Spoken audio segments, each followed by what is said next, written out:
Hi, how you going, everybody? Just want to quickly give you a brief kind of overview of my life. I grew up in New Zealand and had good parents. My parents were married for 64 and a half years before my dad died, and so I had a stable upbringing, but we were non-religious, so we weren't church going or anything like that.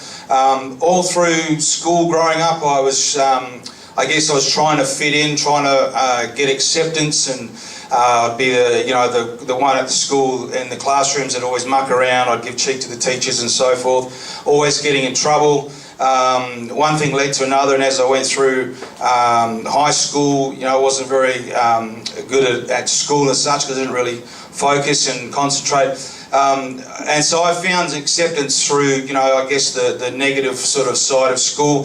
One thing led to another. Got my license at 15, which used to be able to get back then. So I was driving vehicles, rolled my dad's car 2 days after my license, wagging school.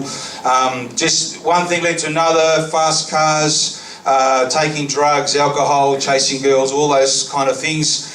Just began to snowball, and I was looking for acceptance in a town of sort of 56,000 people. You start to get a name for yourself fairly quickly, and so pride kicks in. You start to sort of want to, be known as this particular type of person. And so I got involved in the drug scene. I was growing dope. I was selling drugs. I was hanging out with hippies and surfies, and then began to hang out with some other heavier sort of people. Eventually I ended up getting involved in an outlaw motorcycle gang that was a local club that was in the city. And so one thing led to another, and unless you've been in that sort of environment, you really don't understand the heaviness and the fear and just the tension that comes with that sort of lifestyle, and the violence and drugs and perversion, everything else that goes with that. And I got myself into some pretty heavy sort of lifestyles and living a pretty debauched sort of lifestyle, and it really messed me around. The alcohols, the drugs. There was days and times where I couldn't remember what I did. There was times that I drove cars and I didn't even know, couldn't remember anything except being in the pub, and I'd wake up in an industrial area in the car and vomit all over me, and I was just, didn't know what we did that night. Just that sort of thing. I just blew myself away, just gave myself to riotous living.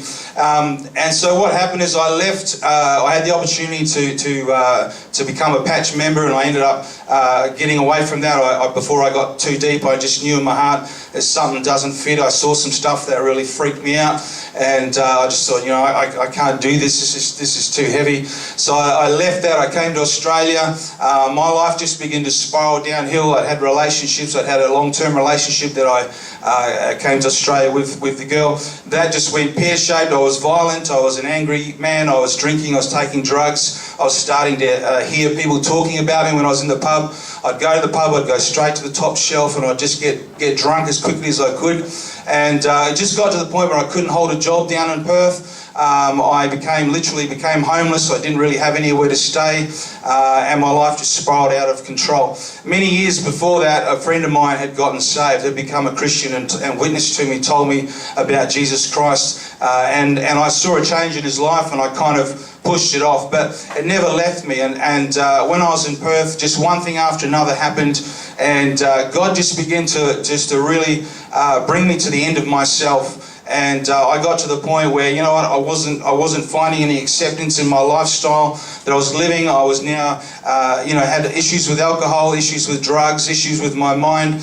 And I had to come to a place where I just called out to God one night. And I said, God, if you're real, I'm going to give you 6 months to try and do something with my life. And I found Potter's House Church in Midland many years ago, and I walked into that church and I just said, God, if you're real, touch my life. August the 16th, 1987, I bowed my knee, I prayed a simple prayer, just said, God, forgive me. I got up from that particular time, a totally changed person, never touched alcohol or drugs from that time forth. It's been 26 years now.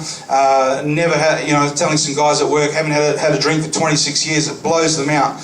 And the life I was living was trying to find acceptance, trying to find hope, and just trying to find my way in life, but I was completely lost. And if you're out here tonight and maybe you didn't live the life I lived, but I'll tell you tonight, you're still lost. There's still emptiness. There's still a seeking in your heart for acceptance. And you won't find that unless you ask Jesus Christ into your life. And I want to encourage you tonight, do that. Ask Jesus to come into your heart tonight, and he'll forgive you and set you free. Thank you.